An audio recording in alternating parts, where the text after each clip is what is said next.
aktivitasnya Bapak sehari-hari apa Pak? Sampai saat ini menjadi ketua MGMP, saya mempersiapkan tim sepak takraw Kota Denpasar untuk berlaga di Poprov. Potensi apa yang ada di desa terkait olahraga nih Pak ya? Bisa dikembangkan kan mungkin? Jadi kalau saya melihat potensi yang ada di Galaharum sebenarnya sangat banyak ya. Banjar adalah suatu tempat pertemuan. Biasa kita bermain tenis meja di sana. Sekarang ini hampir hilang, hampir punah. Kebanyakan Banjar ini banyak tempat parkirnya gitu. Ya, Bapak perbekal kita yang kurang lebih sudah 5 tahun nih menjabat. Menurut Bapak ada nggak saran, masukan, kritik dan saran? Kepemimpinan Pak Komang Adi di eranya sangat luar biasa bagus. Ini bisa dibuktikan dari beberapa penghargaan yang diterima. Apa harapan Bapak ke depan untuk pemerintahan Pak? Pemerintah Kota Denpasar khususnya bisa membangkitkan kembali Pordes, Porkot.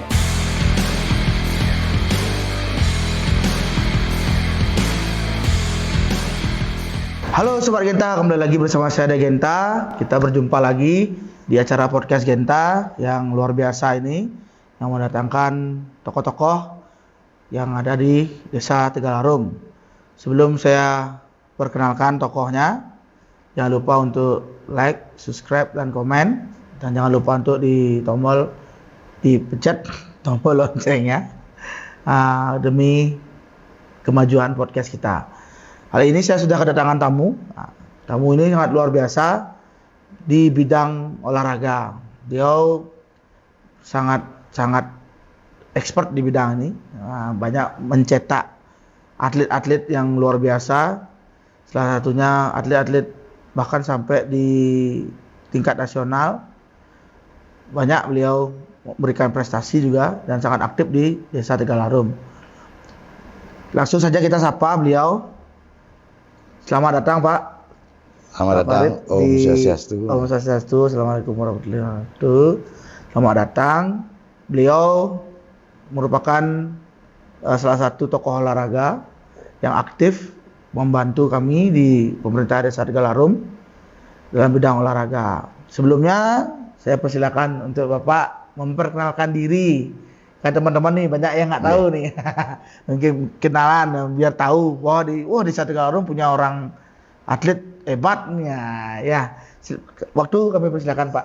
Baik, terima kasih. Salam dulu untuk sahabat Degenta. Ya. Om Swastiastu. Om Swastiastu. Assalamualaikum warahmatullahi wabarakatuh. Salam sejahtera bagi kita semua. Salam dan selamat pagi. Baik, saya memperkenalkan diri saya. Nama saya Farid Ahmad, SPD MM.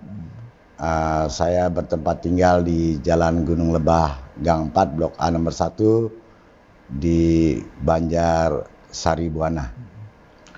So, di warga desa juga. Beliau sudah lama dengan sini Pak ya? Sudah lama banget Pak. Wah, dari awal ya Pak ya? Dari tahun 96. Oh, 96. Kalau gini aktivitasnya Bapak sehari-hari apa Pak?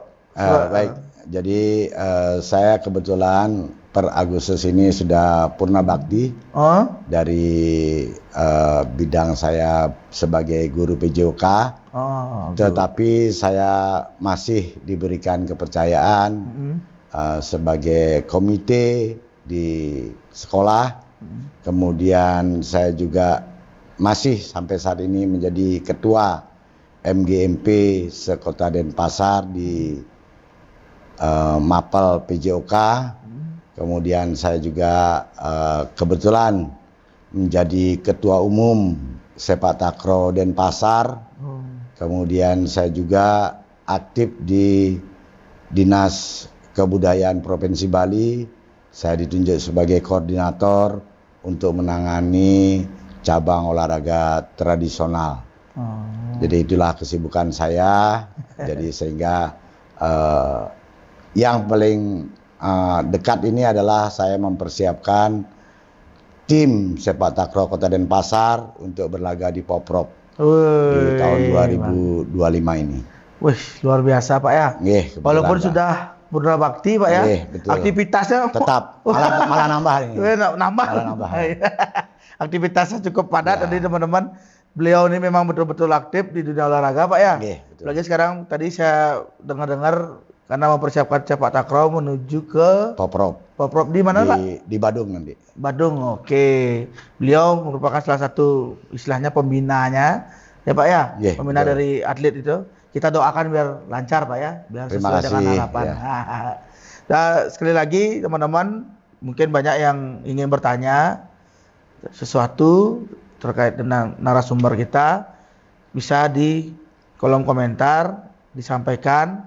Nanti saya yang akan bertanya dan akan menjawab nanti di kolom komentar juga. Ya, terima kasih sebelumnya yang masih setia nonton ya.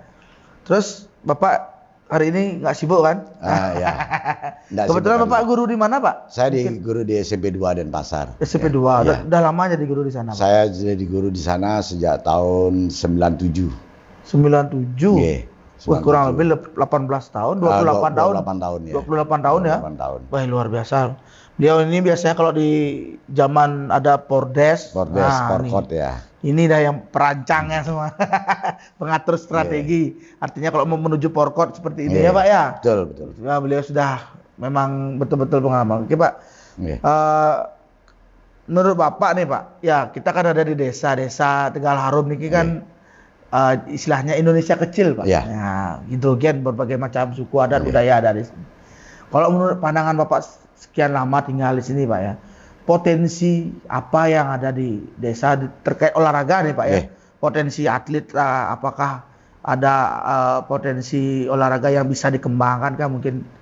Ya. Bisa. Jadi kalau saya melihat potensi yang ada di Tegal Harum sebenarnya sangat banyak ya. Terutama kalau kita bisa mengalihfungsikan kembali seperti zaman saya kecil, Banjar adalah suatu tempat pertemuan kita dengan teman-teman. Biasa kita bermain tenis meja di sana bisa ya. Jadi sekarang ini hampir hilang nih, hampir punah. Kebanyakan Banjar ini banyak tempat parkirnya gitu, parkir mobilnya. Jadi gimana caranya? Memang ini suatu kompleks juga kebutuhan masyarakat. Ya disiapkanlah sedikit ya. Ya disiapkan sedikit tempat mereka berkumpul, mereka bisa main tenis meja mungkin di sana. Kemudian ada hari-hari tertentu juga pemuda-pemuda bisa berkumpul bermain futsal. Jadi sehingga ini menimbulkan hal-hal yang positif. Saya juga melihat salah satu Banjar di Desa Tegal Harum ada suatu Jojo karate itu sangat bagus sekali ya, sampai melahirkan juga atlet-atlet ke nasional. Seingat saya ada namanya Vino kalau nggak salah ya. Kemudian kebetulan juga Desa Tegal Harum ini punya juga atlet yang saya tahu di cabang judo. Mereka sampai juara di nasional, juara PON dan sebagainya. Mungkin banyak lagi potensi-potensi yang bisa dikembangkan selain tenis meja yang kita lihat yang memungkinkan bisa untuk dikembangkan di masing-masing Banjar. Ya, betul. Ya, betul juga karena mungkin maksudnya Bapak Farid ini disiapkanlah sedikit lahan ya. Untuk bisa untuk latihan tenis meja karena itu sampai sekarang saya tahu tuh tenis meja tuh gemanya luar biasa ya. Luar biasa ya. Walaupun kesannya mohon maaf Pak ya. Walaupun ada teman-teman sih bilang kalau orang tenis meja tuh ya ada orang-orang udah tua-tua tuh main itu ya. Kesannya seperti itu. Padahal orang nggak tahu kalau ditekuni, luar biasa tuh Pak ya. Dan di samping itu juga selain dia nantinya bisa berprestasi, setidaknya dia tidak membuat kenakalan remaja lah. Ya, betul. Mereka kegiatan yang positif. Iya, berkurang negatifnya Pak ya. Berkurang negatif karena dia kumpul punya komunitas. Ayo bermain ya jam segini yuk. Iya. Gitu. Buat komunitas sehat teman-teman. Komunitas sehat tuh rajin berolahraga. Nggak duduk aja minum mabuk gitu. Main game biasa kan gitu. Lebih baik kita buat komunitas olahraga ya. Sama kayak seperti buat komunitas bulu tangkis misalnya Pak ya. Karena di sini dulu Pak, saya tahu ada lapangan ya. Ada lapangan sekarang bulu tangkis ya. Beralih fungsi jadi parkir. Ya mudah-mudahan nanti ke depannya yang nonton nih, mudah-mudahan nanti kalau Bapak Ibu ada lahan lah buatkan ya Pak ya. Kita walaupun kita bayar istilahnya tapi ada masalah ya. Jangka panjangnya yang bagus nanti. Ya betul. Salah satu artinya kalau ada tempat minat pasti ada tumbuh gitu. Kalau ada niat tempatnya nggak ada ya. Susah. Baik Pak, kalau misalnya ada nggak pengalaman Bapak nih selama berkecimpung di olahraga Pak, ya, hal-hal unik yang pernah Bapak alami, atau kalau nggak unik ya hal yang paling ya kurang mengenakkan lah Ya. menurut Bapak. Jadi Ada nggak? hal unik yang saya lihat di Desa Tegal Harum ini sebenarnya pengetahuan masyarakat tentang olahraga ini masih sangat minim. Ya. Mungkin karena tempat latihannya kurang ya. Betul. Kita punya lapangan juga di lapangan basket yang ada di antara SMA 4 dan SMP 7. Ya. Nah, itu mungkin bisa dimaksimalkan ya. Jadi hal-hal yang unik yang pernah saya alami di sini ini, kita tanpa target yang mulu-mulu pernah lagi juga kita juara 1 se-Kota Denpasar mengalahkan 42 desa yang ada, 43 ya. Di kota ya. Tambah kita 1 tambah 43, juara 1 di cabang dagongan di Porkot. Nah, ini suatu prestasi yang luar biasa ya. Kalau ini sebenarnya kita potensinya luar biasa, tetapi sekarang mungkin karena ajangnya berkurang, Porkot mungkin sementara di stop. Mudah-mudahan nanti ada lagi sehingga warga itu bisa setiap hari bisa latihan bersama, bisa kumpul, bisa berbagi di sana, sehingga hal-hal negatif tidak muncul di sana. Iya, betul. Memang di Desa Tegal Harum ini seperti Bapak pada bilang tadi, sampaikan tadi bahwa pernah meraih juara 1. Juara 1 se-Denpasar ya. Itu sebenarnya kita tidak ada prediksi target, Pak ya. malah muncul itu ya. Berarti secara tidak langsung kan masyarakat kita memiliki potensi untuk itu. Potensi yang luar biasa. Iya. Jadi bagaimana sekarang kita meningkatkanlah kemampuan lagi, itu. Baik, dan kalau nggak salah Pak, di lapangan itu sekarang sudah ada kegiatan-kegiatan olahraga yang rutin dilaksanakan oleh pemerintah Desa Tegal Harum, Pak. Contohnya salah satunya ada senam Sicita kalau nggak salah senam itu bersama para siapa aja boleh bebas ikut senam yang dilaksanakan pada setiap hari Minggu. Dan juga akan dilaksanakan yoga. Ya, itu salah satu juga cara pemerintah desa untuk menghidupkan lapangan kita, Pak. Yang ada Bapak kan tahu lapangannya yang berdampingan sama sekolah itu tadi. Jadi nggak hanya sekolah yang bisa memanfaatkan itu, jadi tapi masyarakat juga bisa. Ya. Dan gini juga Pak, artinya support dari masyarakat juga sangat mendukung lah. Ya, antusias lah mereka. Ya, saya berharap juga Bapak bisa ikut membantu usulnya apa, kita buat gini biar bisa sama-sama bersinergi ya Pak ya. Betul. Ya, di bidang olahraga untuk menjaga kesehatan. Sehat. Sehingga kayak bapaknya nih sehat. Ayo, pertanyaan selanjutnya Pak ya. Ini kan pemerintah Desa Tegal Harum dipimpin oleh Bapak Komang Hadi Widiantara, Bapak perbekal kita yang kurang lebih sudah 5 tahun nih menjabat Pak. Sudah cukup lama dan juga sudah cukup banyak perjuangan dan prestasi yang beliau sumbangkan untuk desa ini. Menurut Bapak ada nggak saran, masukan, kritik dan saran tujuannya untuk meningkatkan atau menambah lagi kemampuan dari pemerintah kita, Pak? Silakan, Pak.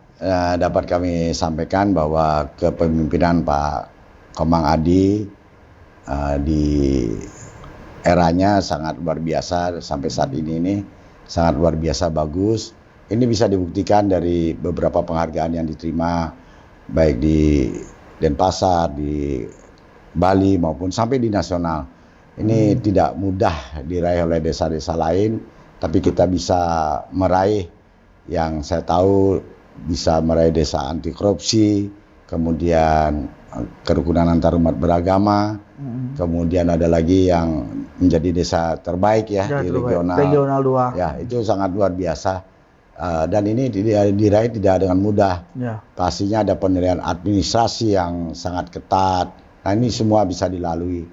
Dan mudah-mudahan di tahun-tahun berikutnya juga lebih bisa ditingkatkan. Ya. Saya lihat pelayanan juga di kantor desa sangat luar biasa. Saya juga pernah beberapa kali mengurus hal-hal surat menyurat, sangat luar biasa, cepat, tidak ada disulitkan apapun. Nah, ini suatu apresiasi yang saya pribadi sangat luar biasa terhadap Pak Perbekal kita. Mudah-mudahan ini bisa ditingkatkan.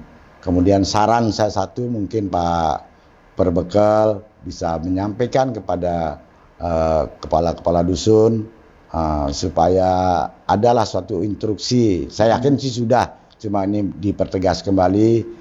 Tentunya karena saya melihat di masyarakat, banyaknya masyarakat yang kurang sekali tentang edukasi tentang hewan peliharaan. Ya, jadi hewan peliharaan liar, dia punya hewan tapi dia dilepas sehingga buang airnya sembarangan dan sebagainya. Ini perlu diinstruksikan kembali, diingatkan lagi kepada kepala lingkungan atau kepala dusun supaya ini lebih diperhatikan untuk kebersihan desa kita. Ya. Sudah sangat bersih, tapi ini perlu ditingkatkan lagi. Ya, itu saja. Ya, terima kasih Pak. Itu tadi masukan dari Pak Farid ya. Mudah-mudahan nanti diinformasikan kepada yang bersangkutan Pak, dan juga menemukan solusi yang baik biar sama-sama enak ya. Ketemu jalannya. Win-win solution ya, betul. Biar sama-sama kita, karena hidup berdampingan ya Pak ya. Betul. Biar kita menjaga keharmonisan bersama. Terima kasih Pak sudah hadir di podcast ini. Ya, mungkin terakhir nih Pak, apa harapan Bapak ke depan untuk pemerintah nih Pak? Ya, jadi harapan saya tentunya di bidang olahraga ya. Jadi bagaimana pemerintah Kota Denpasar khususnya bisa membangkitkan kembali Pordes, Porkot yang dulu-dulunya tiap tahun ada, sekarang sudah mungkin dengan kondisi ini bisa ditingkatkan lagi, dikembalikan lagi sehingga warga setidak-tidaknya karena dia mau kompetisi, dia tetap latihan. Selain kita menjaga kesehatan, kita bisa berkumpul bersama warga juga, sehingga satu saat muncul prestasi-prestasi. Khususnya saya juga bangga sekali dengan pemerintah Kota Denpasar menyelenggarakan Porkot. Itu yang dilombakan adalah olahraga tradisional. Betul. Kalau olahraga prestasi sudah ada di Poprov. Jadi olahraga tradisional ini perlu dibangkitkan, olahraga yang menjadi ciri-ciri daripada diri kita ya, artinya olahraga lokal ya. Jadi saya kebetulan juga salah satu membuat suatu peraturan cabang olahraga tradisional. Bahkan saya menerbitkan buku olahraga tradisional yang saya tuangkan dalam LKS di MGMP saya, sehingga ini suatu apresiasi juga tentunya supaya masyarakat itu tahu begini aturan permainan hadang, begini permainan deduplak, begini permainan terompah, tajok dan sebagainya. Ya. Jadi karena ini juga di Dinas Provinsi Bali, Dinas Kebudayaan ini tetap dilombakan, ya. Dan ini sasarannya adalah pelajar. Nah, kalau Porkot sasaran adalah masyarakat, sehingga masyarakat tetap aktif mau olahraga. Jadi dengan olahraga mereka bisa sehat, bisa tidurnya terjaga, ya dengan dia capek olahraga tidurnya berkualitas. Iya betul. Gitu. Memang betul teman-teman. Jadi kalau olahraga lokal itu yang sering kita mainkan di Pordes, di Porkot itu melibatkan banyak masyarakat. Jadinya aktivitas masyarakat itu dialihkan ke olahraga semua. Karena memang kita perlu banyak kan. Sehat, ya, contoh dari tambang, satu tim misalnya perlu 10 itu misalnya. 10 orang ya. Semisal 10 orang. Kan perlu lawan, Pak. Perlu lawan. Ya udah 20 orang main satu banyak. Itu baru tarik tambang aja. Belum cabang belum lain. Lagi belum lagi jaga apa namanya? Hadang. Hadang, main hadang itu berlima ya. Berlima udah 10, udah 30 orang. Kali 8 banjar. Ratusan dah. Belum lagi yang buat konsumsi. Jadi jalan lah. Jalan betul. Juga jalan. Sebenarnya manfaatnya banyak Pak ya. Sekali, ya. Sebetulnya olahraga itu nggak cuma sekedar nyari keringat, betul. Tapi meningkatkan kualitas tidur. Kalau kualitas tidur baik, untuk kualitas pikiran juga pasti baik. Dan pengaruh nanti ke makanannya pasti pengaruh. Dia pengen makanannya sehat-sehat Pak ya. Iya betul. Ya mudah-mudahan nanti didengar aspirasi ini. Nggak harus Pordes Pak ya. Nggak harus Pordes ya. Misalnya acara 17-an kan. Bisa jadi ya. Bisa ya kan. Bisa jadi ya. Lokalan. istilahnya mungkin ulang tahun desa mungkin bisa betul. itu juga. Ya itu salah satu usulan juga yang bagus dan menarik. Saya kira karena kalau bukan kita yang melestarikan game-game tradisional istilahnya betul. bukan game gadget game tradisional nih, ya. berkompetisi secara positif sehat, dan sehat. Kenapa tidak ya Pak ya? Mudah-mudahan nanti ada jalan keluarnya Pak ya. Sebelumnya saya ucapkan terima kasih Pak. Sama-sama. Sudah datang, sudah banyak memberikan motivasi dan inovasi dan memberikan sebuah inspirasi baru di mana warga desa atau warga-warga semua yang ada di sini bisa meningkatkan kualitas hidupnya dengan olahraga ya. Betul Pak ya. Sebelum saya akhiri saya akan memberikan gini loh Pak, oleh-oleh cerdas mata Pak ya. Sebagai kenang-kenangan bahwa Bapak pernah hadir di podcast yang luar biasa nih, tapi di desa. Siapa tahu nanti luar biasa desa. Kita doanya. Ya luar biasa desa punya halal begini kan. Ya. Ini satu-satunya kalau saya nggak salah Pak ya. Satu-satunya desa punya podcast. Itu kan luar biasa sekali ini ya. Ini merupakan salah satu wadah yang dibuat oleh Pak Perbekal kita yang menampung aspirasi secara tidak langsung kan Pak. Dan memperkenalkan juga siapa aja sih yang ada di desa ini. Betul. Oke Pak, tunggu sebentar saya ambil dulu. Oke, baik. Ini ada piagam, sertifikat Pak ya. Itu tanda bahwa Bapak sudah pernah datang di sini. Di sini. Dan ini satu buah tumbler minum air, biar banyak minum air. Harus. Di mana pemerintah desa artinya berkomitmen untuk menjaga lingkungan. Ya Pak ya. Terima kasih Pak. Sama-sama. Silakan duduk Pak, kembali Pak. Itu semoga bermanfaat ya Pak ya. Sama-sama, terima kasih. Ya maaf kalau ada kekurangan. Sama-sama. Saya juga mohon maaf kepada seluruh penonton setia dari podcast Genta. Jika ada kekurangan atau salah kata, saya Genta dan Bapak, saya mohon maaf sebesar-besarnya. Semua dilakukan secara tidak sengaja. Baik itu perkataan dan perlakuan kami ya. Sebelum saya akhiri, jangan lupa like, comment, dan subscribe. Dan klik tombol lonceng pada video ini untuk meningkatkan atau mengembangkan podcast Genta ya. Jangan kemana-mana, saksikan terus video menarik di Genta yang memberikan informasi terkait Desa Tegaharum. Sampai ketemu di video di Genta selanjutnya. Sampai jumpa. Om Santi Santi Santi Om. Dadah.